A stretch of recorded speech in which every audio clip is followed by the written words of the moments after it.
Hey everyone, like I said, I'm going to show you all what it is I wear in the wintertime.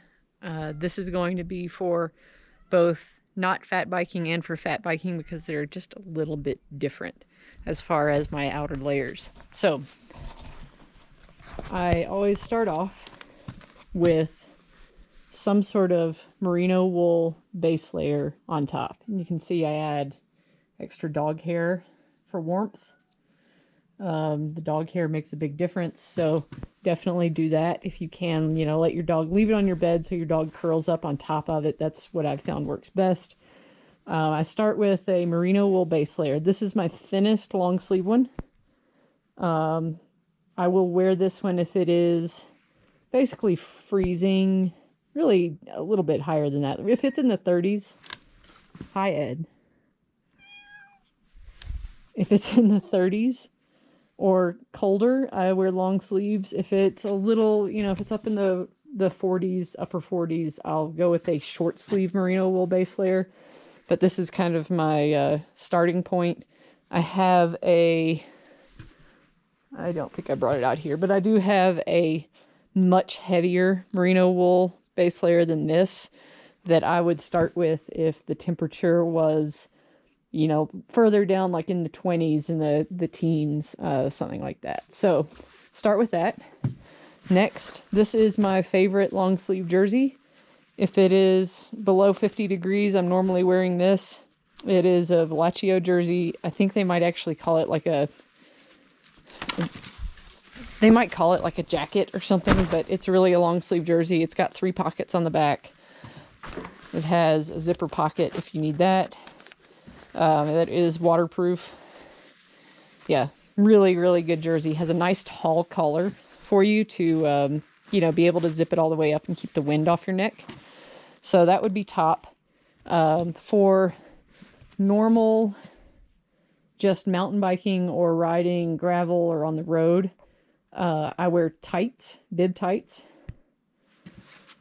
If it is down to about 40 degrees, I wear this pair of fleece, but lighter weight fleece Pearl Izumi bib tights, and they do have a like a drop tail on them, so you don't have to undress to go to the bathroom. If it is 40 or below, and this is in Fahrenheit for all of our watchers that are outside of the United States, these are the Velaccio, I think they're called the Zero tights, and they actually advertise these as for wear below 40 degrees Fahrenheit, and they are serious about that. If you put those on and ride when it's like 42 and sunny, you will catch on fire. Like, they are so warm. So that would be for mountain biking. For regular road riding, I'd wear that. For mountain biking and road riding, I'm probably not gonna do that if it's in the 20s. I'm just gonna ride the trainer. So moving to fat bike, I would start the same as far as a base layer and a long sleeve jersey. I would put the thin tights on if it was going to be, now this is fat biking, if it's going to be in the 30s and even down into the 20s, I'll put these lighter weight tights on with, these are the Bontrager Old Man Winter pants. And these are expensive, but they are the best wintertime investment that you can make. They have ventilation. They have slash pockets on the front. They have normal pockets on the front. All of the pockets have zippers. The waist on these is very high, so you don't have like a cold gap on your lower back. And then they also have something that I really like, which is this gaiter with a little under the boot strap. And that is a game changer for the snow because it keeps, you have to post hole, you have to hike a bike, it keeps the snow from getting inside your shoe. I have worn these for hunting. I wear these for skiing. I wear these so much, and they have held up so well. I highly recommend, if you are doing any type of outdoor snow activity, these are excellent. They're not really thick, but they are wind resistant, water resistant, very breathable, very comfortable pants. I can't recommend them any less than that. I mean, they are excellent. And if, you know, someone walked up the driveway right now and lit these pants on fire, I would immediately go order another pair at retail. You know, they're wonderful. So I talked about if it's, when I was doing my fat bike setup video, if it's too cold for water bottles, this is the Raceback Camelback base layer. I'll wear that. That would go between my normal long sleeve base layer and my long sleeve jersey. Depending on the temperature and the wind, I will almost always start in this. This is a Gore Shake Dry jacket. You can see I've put a hole in it and then patched it up with tenacious tape. Works great. It has not given me a problem. It's been like that for a couple of years now. Also, probably up next to the Old Man Winter pants, these are, or this Shake Dry jacket is a game changer, really. It gets so small. Sorry, I'm trying to video and crumple a jacket at the same time. This gets so small. This fits in a pocket. It fits in a pack. Whatever you're doing, it's very small. It is 100% wind and water proof. And as the name says, shake dry. If it does get wet, you literally just shake it like that, and it shakes. It's so water repellent that the water shakes right off of it, and it will be dry. Also another, just like the Old Man Winter pants, expensive, but if you try to save money on something like this and you get a lesser product, you just spent whatever, like half of what this costs, and you got something that works a quarter as well as this does. So get something like this, use it forever. Same with the pants. For fat biking, I've mentioned that I always take a puffy coat in my burrito bag. This is the puffy coat. This is a Big Agnes. It is a pretty warm coat. Right now it's looking a little poor because it was just stuffed in my backpack for cross-country skiing. But that is my kind of go-to puffy coat. It's super light. Again, repaired with a lot of tenacious tape, but you know, that stuff works great. We'll come back to these accessories in a second. Talk about footwear. So if I'm mountain biking and it is, you know, like I said, I don't mountain bike when it's super, super cold. Then I would, you know, bundle up and get on the fat bike. On the fat bike, you're just moving slower, so you just don't feel as cold. So this is what I wear instead of shoe covers. This is the Bontrager Old Man Winter boot. It's a little warmer than a normal cycling shoe with shoe covers. It works really well. Being a little taller, it will keep some stuff from getting down. You know, it keeps your ankles warm.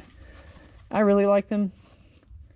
Some people don't like them because they basically only have this closure across the front. They don't have, you know, something all the way down to the toes, or, you know, you have to be able to get your foot in there, so they had to sacrifice some fit. I don't wear my shoes very tight, so it's not a big deal for me.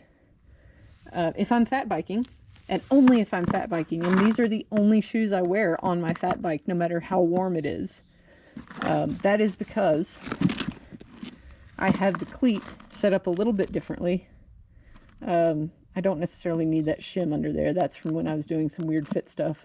But with these, I have this adjusted for the Q factor on my fat bike.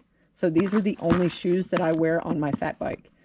The sole is also a lot thicker. So if I put these on, I would have to change the seat height on my fat bike.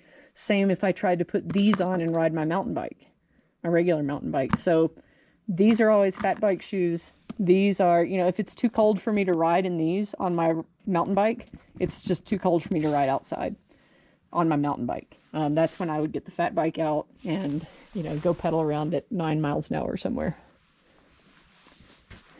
Just accessories that I use. Always wear sunglasses if it's snowy. I always like sunglasses anyway, but if it's snowy, Matt and I had the wonderful experience last year of almost snow blinding ourselves because we went for a hike where we did not realize that we were going to, that there was still snow at the elevation where we were going to hike. So we're hiking through the snow and all of a sudden we're both just like, our eyes really hurt. So always wear sunglasses if it's snowy and sunny.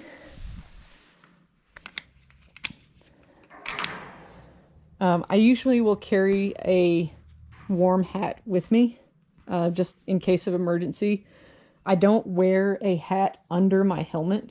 My head sweats a lot, like a whole lot. So I almost always, no matter how cold it is, I end up pulling it off. I will, however, pull this buff up around my head like a turtle, and keep my ears warm and keep part of my head warm. But really, like the top of my head, my forehead, I hardly ever wear anything on that. So this I almost always wear if it's cold. These are 2 pairs of gloves. I have a lightweight pair also. Like I said, on my fat bike, I have the Pogies. So I will wear a slightly lighter than this. These are some 45 North gloves. They've got a lot of mileage on them. These are kind of my go-to. These are merino lined again. That's a very common theme with me. Merino wool is great. But these are kind of my go-to. If I'm climbing or riding really hard, I'll wear a lighter weight pair of gloves than this. Or if I am descending or if my hands get really cold, I've always got these mittens with me. So hopefully that helps you out. Oh yeah, and Swiftwick socks. Again, merino wool socks. I like Swiftwicks. I think there are some longer lasting socks out there than Swiftwicks, but these are really comfortable. So I deal with a little bit of the, occasionally getting a hole in a toe or walking through a heel or something just because they're so much more comfortable. But yeah, that's it. If I missed anything, and this doesn't include like emergency stuff, like an emergency blanket, which I might carry with me depending on the ride. Yeah, the chemical heat packs that I keep with me, that kind of stuff. If I missed anything, let me know in the comments, and I will do my best to answer your questions. That's all for now. Thank you.